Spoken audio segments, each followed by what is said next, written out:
मुझे याद आ रहा है कि एक ज़माने में सुनील सर, मैं आ रहा हूँ, आपके पास आ रहा हूँ।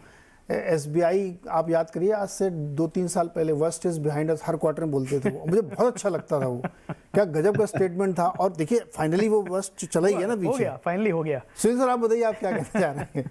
मैं कह रहा था कि ये आज का जो रैली हुआ है, it is not a human being driven rally, ये एल्गोरिथमिक रैली है, कंप्यूटर ड्रिवन रैली है। ये एक ह्यूमन बीइंग का एक्शन नहीं है, ये कंप्यूटर्स पे वो बुक प्रॉफिट स्टॉप लॉस की जो लेवल ट्रिगर होती है एल्गोरिथम के थ्रू, उसी के कारण हुआ है। सो प्लीज इसको आप एक ह्यूमन बीइंग और उसके कहकर मंडे ट्यूसडे अगले क्या हुआ, यू कैन नॉट से। एक्सेल वाली रैली है। हाँ, देखो मैंने आपसे कहा था ना, ये डेटा ड्रिवन रैली है। एक्सेल सीट में ऐसा हो गया। अच्छा, एक सवाल और इस ये वाले विषय पर, ये जो फेड वाले हैं, अमेरिका वाले हैं, इन्होंने बहुत परेशान कर रखा है सर। देखिए मैं सुबह सुबह बहुत परेशान हो जाता हूँ एक्चुअली। एक दिन दो आगे कहते हैं कि आधे % से कम ब्याज दर नहीं बढ़ना चाहिए क्योंकि इन्फ्लेशन कंट्रोल से निकल गया। JP मॉर्गन के CEO जेमी डायमंड तो ये तक कहते हैं कि सॉरी टू से बट फेड के कंट्रोल में कुछ रहा नहीं। इतने हार्श कमेंट देते हैं। अगले दिन दूसरे का फेड प्रेसिडेंट आते हो, कहते हैं नहीं नहीं अभी 25 और समर में हो सकता है रुक जाए हम। आपका क्या अंदाजा लगता है कि ये 25 की 3 हाइक होंगी, चलता रहेगा, ये कब रुकेगा, कुछ अंदाजा है आपका? नहीं, मुझे लगता है सेंट्रल दोस्त आपके अमेरिका वाले क्या बताते हैं? उनको खुद कुछ नहीं पता, सच में। क्या बात कर रहे हैं? वो भी रोज कंफ्यूज रहते हैं, पर वो इधर देखते रहते हैं कि क्या करेंगे।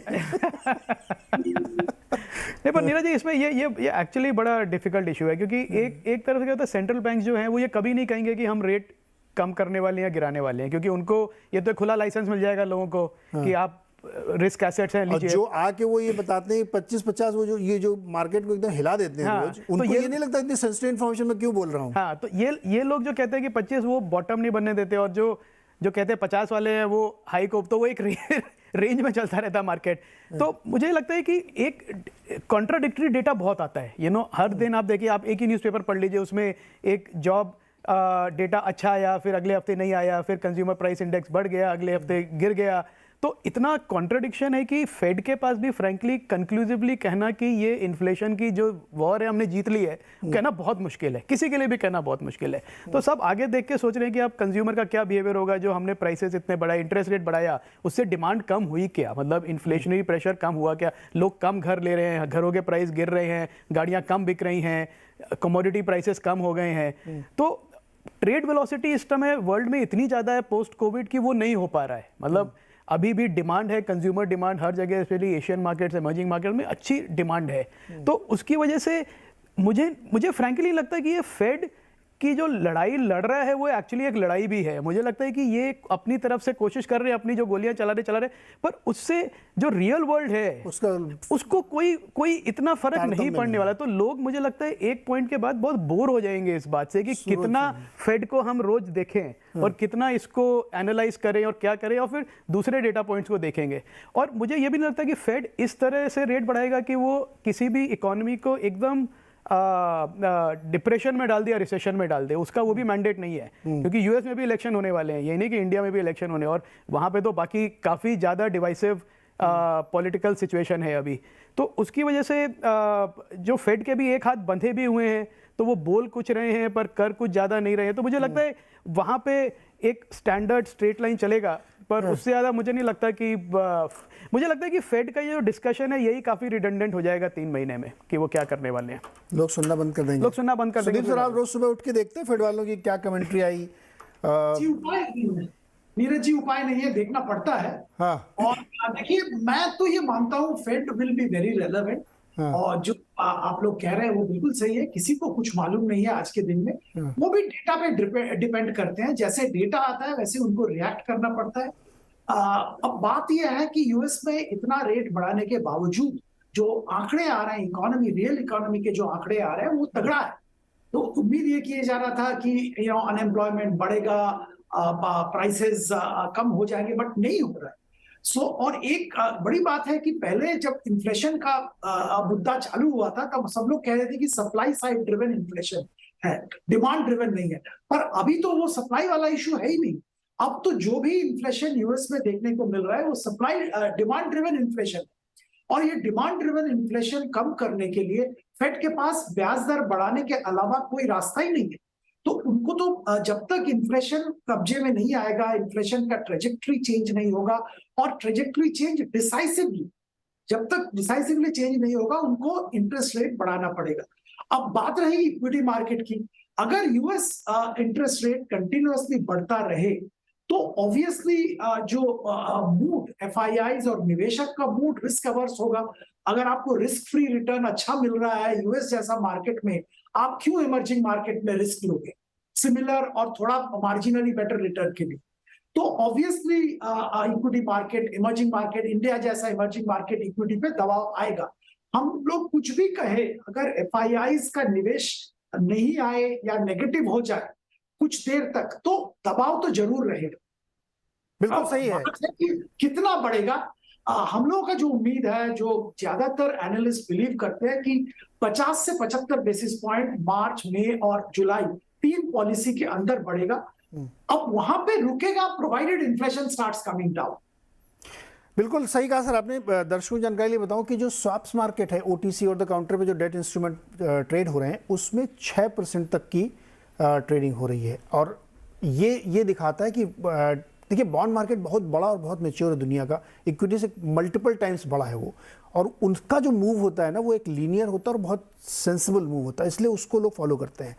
अब लगातार वो ब्याज दरें अगर बढ़ती रहेंगी वहाँ पे, और इंडिया से बीच में कम से कम 2% का डिफरेंस होता ही है, हमारा ज़्यादा होगा 2%, तो ये जो भी हमारे मेहमान समझा रहे हैं आपको कि ये अगर बढ़ता रहेगा, या मान लीजिए 6% पे पाइवट हो जाए कि नहीं 6% के आगे नहीं बढ़ेगा, फेड नहीं बढ़ाएगा, कमेंट्री भी कर दें, और ये कंटिन्यू कर गया 6 महीने तक, तो भी बहुत बड़ी समस्या होगी। तो इसलिए हम लोग इस बात को बार बार ट्रैक कर रहे हैं, देखते हैं रोज़ सुबह उठ के।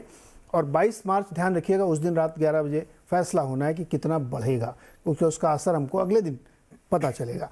तो ये थी अब तक की बाजार, अडानी ग्रुप, इन तमाम चीज़ों की चर्चा। यहाँ पे एक छोटा सा मैं ब्रेक लूँगा। ब्रेक से लौट के आके 2 विषय हमारे सामने हो रहे हैं। एक रियल एस्टेट से रिलेटेड जो बहुत सारी रिपोर्ट्स आई, क्या इसमें एक स्लो डाउन हो रहा है या अभी भी उतना ही दम से आगे चलता रहेगा, क्योंकि बढ़ती ब्याज दरें एक दिक्कत है। और दूसरा कि हमारे सारे मेहमान इस समय किस सेक्टर पे नज़र बनाए हुए हैं। जैसे अभी किसी ने कहा ना कि मौका मिला तो एकदम लपक लिए, चलती ट्रेन में अगर ट्रेन हल्की स्लो ही उतर गए, कुल्हड़ चाय लिया, फिर आ गए ट्रेन में, फिर चले गए।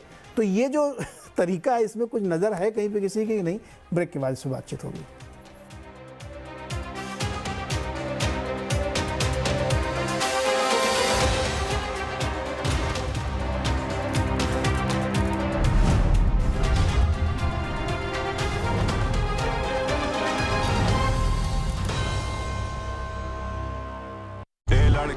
तेरा नाम क्या है? पूछे वाले पूछे तो बता तेरी पहचान क्या है? तेरा नाम गूंजेगा तो उठेगा एक तूफान, हिलेगी जमीन, मचेगा घमासान। तेरा नाम गूंजेगा जब हर गली हर मकान देखेंगे फिर गेम तेरी से। ये है शुरुआत तेरी, अब हर जुबान पे होगी बात तेरी। देखिए पहला टाटा वुमेन्स प्रीमियर लीग 4 मार्च से जियो सिनेमा पर बिल्कुल फ्री। डू यू नो में आज हम बातचीत करने वाले हैं डीएलएफ की, दिल्ली लैंड एंड फाइनेंस। ये इस कंपनी का फुल फॉर्म है और ये सबसे पुरानी रियल स्टेट कंपनियों में शुमार है। 1946 में इस कंपनी की शुरुआत हुई थी और चौधरी रघुवेंद्र सिंह साहब ने इसकी शुरुआत की थी।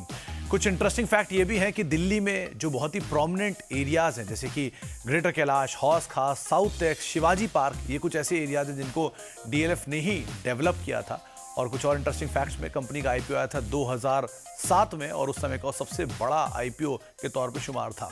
जो कंपनी के मालिक हैं कुशल पाल सिंह साहब, वो एक ज़माने में इस कंपनी को 27 लाख रुपए में बेचने को बिल्कुल तैयार ही हुए थे, लेकिन फिर उन्होंने वो फैसला वापस ले लिया और आज ये कंपनी करीब करीब 1 लाख करोड़ रुपए की वर्थ रखती है। जनरल इलेक्ट्रिक पहली सबसे बड़ी ग्लोबल कंपनी थी जो कि इस कंपनी के lease office space DLF city में आने वाली थी और उसके बाद धीरे धीरे कई नाम जैसे British Airways, American express, Nestle, IBM, ये कुछ ऐसे नाम थे जो कि बाद में आते हुए दिखाई पड़े। तो ये कुछ इंटरेस्टिंग फैक्ट डीएलएफ से रिलेटेड, आगे भी कुछ और फैक्ट लेकर आते हैं।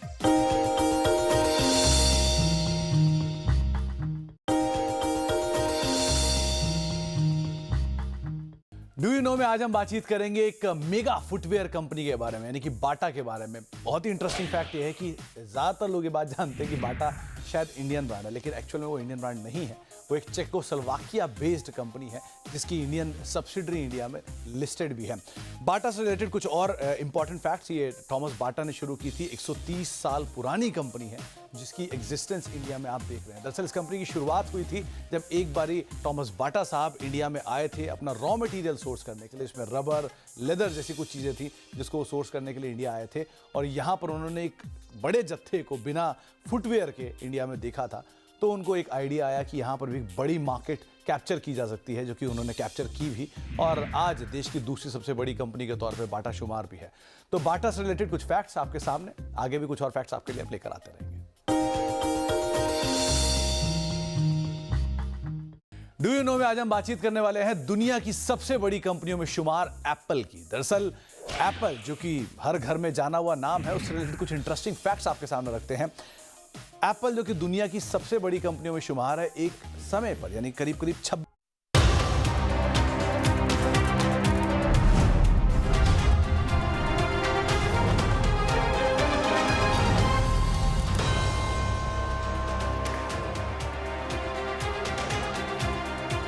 नमस्कार, एक बार फिर से स्वागत है आपका। और हम लोग आज बातचीत कर रहे हैं मार्केट में क्या क्या हुआ और आगे आपको कहाँ पे नज़र रखनी है। तो हमने इससे पहले मार्केट की चर्चा की, अडानी की ग्रुप के बारे में बातचीत की, फेड के बारे में बातचीत की। अब हम दो विषय बातचीत करना चाहते हैं। एक है रियल एस्टेट सेक्टर और दूसरा हमारे मेहमानों की पसंद का सेक्टर जिस पर वो नज़र बनाए हुए। तो पहले रियल एस्टेट लेते हैं। क्यों, इसमें 2-3 रिपोर्ट्स आई अलग अलग। कुछ रिपोर्ट्स में बताया गया कि अभी भी एक बुल रन चल रहा है रियल एस्टेट में, खासतौर पे मुंबई की मार्केट में या देश के अलग अलग। साउथ का मार्केट बहुत ही स्ट्रांग है, बेंगलोर, हैदराबाद वगैरह का। इसमें यह दिखाया गया कि जो खासतौर पे मुंबई का जो रजिस्ट्रेशन डेटा आया उसमें काफ़ी बड़ा नंबर आया है, काफ़ी बढ़ के नंबर आया, वो 10-10 साल के रिकॉर्ड तोड़ रहा है। लेकिन जब उस नंबर का ब्रेकअप आप देखेंगे तो उसमें देखिएगा जो महंगे वाले मकान है 5 करोड़ से लेकर 10 करोड़ ऑनवर्ड्स, उनकी वजह से वो जो वैल्यू आ रही है वो ज़्यादा आ रही है। लेकिन वॉल्यूम में उतना नहीं, क्योंकि छोटे घरों की बिक्री अब कम हो रही है। तो जो रन रेट था वो धीरे धीरे कहीं ना कहीं अब कम होता हुआ दिख रहा है। तो क्या इसको एक स्लो डाउन मानना चाहिए क्योंकि बढ़ती ब्याज दरें कहीं ना कहीं दिक्कत पैदा कर रही हैं, या ये अभी भी ऐसे ही चलता रहे क्योंकि अभी इन्वेस्टर नहीं आया है, अभी वो रियल बायर है जिसको घर लेना रहना है, उन्हीं की डिमांड बनी हुई है। आप मुंबई में रहते हैं सर? जी बिल्कुल। क्या कमेंट है आपका इस पर? नहीं, आपकी ये बहुत इंटरेस्टिंग डेटा जो आपने शेयर किया ना, जो कि जो बड़े महंगे घर हैं उनकी ज़्यादा सेल की वजह से रुपए में अगर देखें तो रजिस्ट्रेशन फीस ज़्यादा दिख रही है, पर स्क्वायर फीट में देखें, अगर हम वॉल्यूम में देखें तो कि कितने स्क्वायर फीट बिके, तो मेरे को लगता है शायद ये कम होगा, बढ़ा नहीं होगा, कम ही होगा। और इसको मैं ऑल्सो रिलेट करूंगा, जैसे हम चैनल पार्टनर से या डिस्ट्रीब्यूटर से बात करते हैं तो जो एंसिलरी सेगमेंट्स हैं जो रियल एस्टेट के, उनमें ज़्यादा ग्रोथ नहीं है बल्कि डी ग्रोथ है। आप देखिए टाइल्स देख लीजिए, जो B2B सेगमेंट में बिकती है, मैं रिटेल की बात नहीं कर रहा हूँ, जो कंपनीज या distributors directly real estate developers को बेचते हैं, तो उसमें टाइल्स देख लीजिए, पेंट देख लीजिए, वुड प्लाई देख लीजिए, सैनिटरी वो देख लीजिए, बाथरूम फिटिंग्स, फॉसेट वगैरह, कोई तेजी नहीं है। कोई डिमांड जो भी है रिटेल में है, क्योंकि लोग रेनोवेट कर रहे हैं तो उसकी वजह से अपना यूज़ कर रहे हैं। तो अगर B2B में रियल एस्टेट डेवलपर्स की बाइंग नहीं है ज़्यादा, तो वो कोराबोरेट करता है इस डेटा को कि जो अदर देन लग्जरी जो रियल एस्टेट है मेट्रोज में, जो नीचे वाला है वहाँ पे बाइंग नहीं है। और इसका एक रीज़न ये भी है नीरज जी कि इस समय इंटरेस्ट रेट्स इतने बढ़े हुए हैं और रेंटल यील्ड्स नहीं बढ़ी हैं, तो लोगों का जो आर्बिट्राज है वो कहते हैं कि अगर यही पैसा जो मैं खरीदने के बजाय बैंक में डाल दूं, FD में डाल दूं, तो मेरे को 5% ज़्यादा इंटरेस्ट रेट मिल जाएगा। और इसको मैं मतलब ट्विटर पे मैं देखता हूं लोगों के, यंगस्टर जो डिस्कशन होते रहते हैं, उनका यही रहता है कि मेरे दोस्त ने घर ले लिया रेंट पे, वो तो कितना समझदार है, वो तो 2% रेंट यील्ड दे रहा है और उसको बैंक को उसमें पैसे को उसने अपने को इन्वेस्ट कर दिया। तो एक जब तक ये 50 लाख से 1 करोड़, 1.25 करोड़, 1.5 करोड़, 2 करोड़ वाला जो मार्केट है वो मुझे नहीं लगता कोई ग्रो कर रहा है ज़्यादा। जो एक्चुअल यूजर हैं वो ले रहे हैं, इन्वेस्टर तो एकदम ही आउट है। वो तो मेरे को लगता है पिछले 5-6 साल से आउट है और आने भी नहीं वाले हैं, क्योंकि जब रिटर्न ही नहीं बना जिस मार्केट में तो वो क्यों आएंगे। तो रियल एस्टेट डेवलपर जो है बड़े वाले हैं, वो मुझे लग रहा है थोड़ा फिर भी अच्छा काम, उन्हीं पर डेटा ज़्यादा रहता है लिस्टेड। पर जो नीचे वाले हैं, मिडिल या लोअर वाले, मुझे नहीं लगता कि उनका ज़्यादा कोई सेल है। जो ये दिक्कत है। एक्चुअली मैंने आज हम